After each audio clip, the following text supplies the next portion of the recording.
Hello, this is Ariadne Rainbird, and today I'm going to talk about Dionysos in the Orphic Rhapsodies. So, the story of Dionysos as related in the Orphic Rhapsodies describes Dionysos as Soter, which means saviour, and Eleftherios, meaning liberator. He is the son of Zeus and arguably the most important deity of Orphism or Orphismos. When we look at the Orphic hymns, there are 8 hymns to Dionysos in his various different forms, whereas Zeus himself only gets 2. It is Dionysos who is said to have first taught the mysteries to Orpheus. So it is Dionysos who is the founder of the Orphic Mysteries, and it is through Dionysos that our souls can achieve liberation.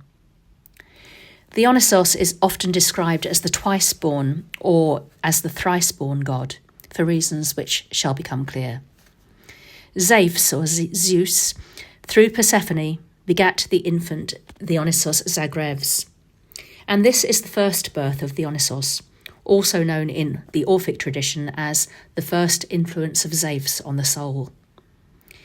Zeus declares Zagrevs to be his successor, the 6th king, and sets him up to be the ruler of the Titans, or Titans, who have been cast down into the lower world.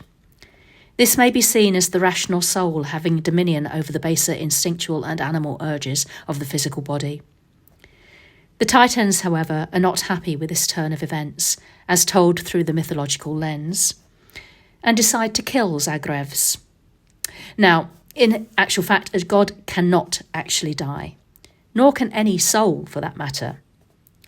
When an Orphic myth speaks of death, this signifies a great transformation.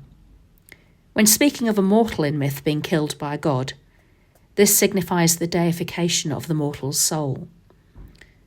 When a deity is supposedly killed, then this is the transformation of that deity into another form of divinity.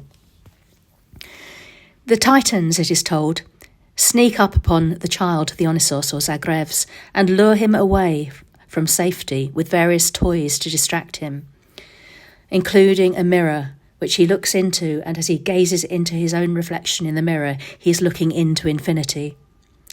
And when he is thus distracted, the Titans set upon him with sharp knives, and they dismember him, cutting him and pulling his body apart.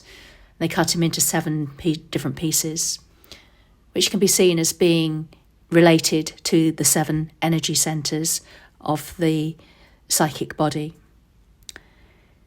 The etymology of the name Titan or Titan comes from words meaning to stretch, and the Titans can be seen as stretching the soul, preparing it for the influence of Zeus.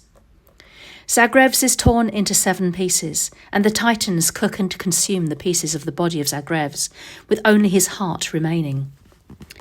This is a parallel of ritual in which the offering is given to the gods and part of it is consumed by the participants, an exchange of eros, or of love between gods and mortals through offering, which is what facilitates the transformative experiences of the religion. The Titans offer up Zagrevs to Zeus and take part in the offering. Only the 7th part, the heart, the seat of being, his essence, is saved from this fate, and is spirited away to safety by goddess Athena, and brought to Zeus. Upon learning what had happened to his son via the smell of the offering of the sacrificial fire, Zeus punishes the Titans, killing them. Again, this is not a literal killing, and instead refers to a transformation of the Titans and Zagrevs' powers. And as he blasts them with his thunderbolts, he converts them to ash, which is subsequently spread throughout the world in Deucalion's flood, a transfusing of their powers into the lower realm. Over time, the ashes, which are composed of both the Titans and parts of Zagrevs, which they consumed, progress into ensouled animal life in the world. As more time passes, Persephone, or in some myths Prometheus, fashions the race of man out of clay, taking it to Zeus and asking him to grant it life, which he agrees to do. In other forms of the myth, it is Zeus himself who takes the ash of the Titans and the essence of Dionysos, and forms humans. So the souls slowly generated from the ashes of the Titans and Zagrevs come to animate the race of mankind. Containing both the ash of the Titans and of Zagrevs, mankind and all mortal life shares in the divinity of both. And so the soul of man is immortal, just as the gods are. But since mortal souls start out as small seeds which can grow into greatness, but can also be subject to disease, mortals become riddled with various vices, due to their lack of understanding. And this is where bad action and corruption in the world come from. Ignorance and the many-headed hydra of ego, which ignorance in a soul produces. This is why a soul wanders the grievous cycle or circle of life in mortal bodies in succession. In ignorance, they've deluded themselves into thinking they're greater than they truly are, and that the pleasures of the body are the greatest good. So they take up body after body until they come to realise that they were wrong and begin to search out truth and knowledge. It was for this purpose that, for the sake of freeing man from the grievous cycle of rebirths, their own ignorance, and to accelerate their progress, that Zeus, taking the heart of Zagrevs, either consumed it himself and then mated with Semele, mortal daughter of Cadmus and the goddess Harmonia, or made it into a potion and gave Semele a potion of the heart to drink. In either case, Semele is impregnated with the new Dionysos. The second birth of Dionysos is therefore through Semele, and is known as the second influence of Zeus on the soul. In some versions of the myth, Semele is tricked by Hera into asking Zeus to reveal to her his true form, after he had promised to give her anything she desired in the myth. And as Zeus reveals himself in his true form, it is such a bright fire that Semele is burned up by his fire. And this symbolises the deification of Semele, who in a sense becomes one with Dionysos. Ivy surrounds the child within her womb and protects him from the flames. Zeus then takes the fetus and sews it up within his own thigh until it is full term, and Dionysos is then born for the third time from the thigh of Zeus. Thus he is the thrice-born god. When Dionysos was grown and had come to full power, Zeus, through Dionysos, revealed mystic rites to Orpheus, son of a king or river god, and the muse Calliope, and a spiritual son of Apollon. So it is Dionysos who taught the Orphic Mysteries to Orpheus. Through these mysteries, man might have hope of becoming truly wise, eradicating the ego, and thence becoming a god, so that they may look back upon their mortal siblings sprung from the same earth and starry sky, and help them to find wisdom and truth.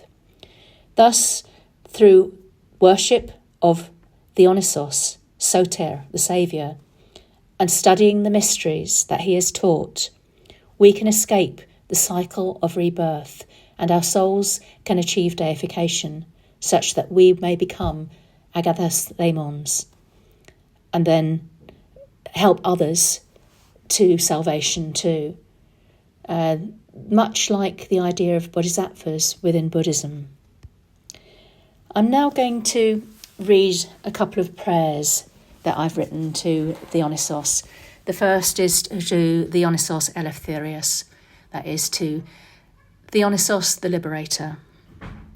And a version of this, a sung version of this put to music, can also be found on another of my videos.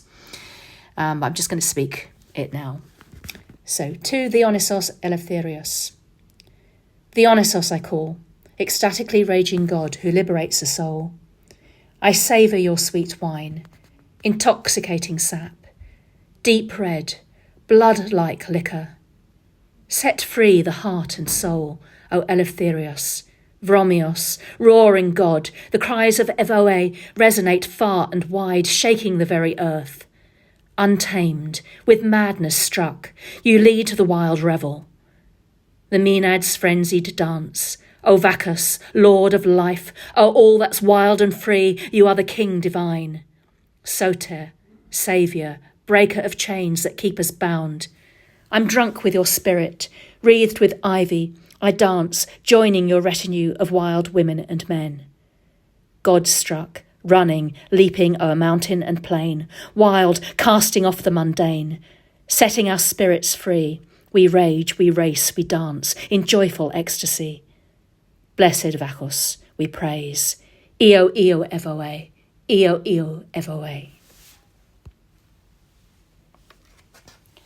The next prayer is to Dionysos Soter, Dionysos the Saviour.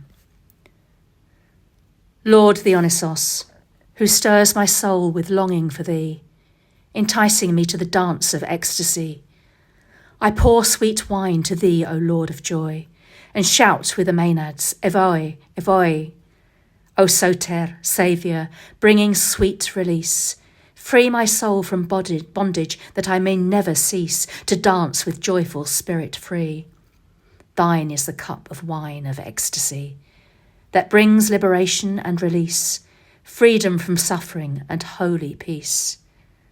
O Lord of equilibrium, who balances extremes, Zeus' holy son, embodiment of godly schemes, Eleftherios, Dionysos, lead me in thy holy way to a blessed life, guided by thee, I pray.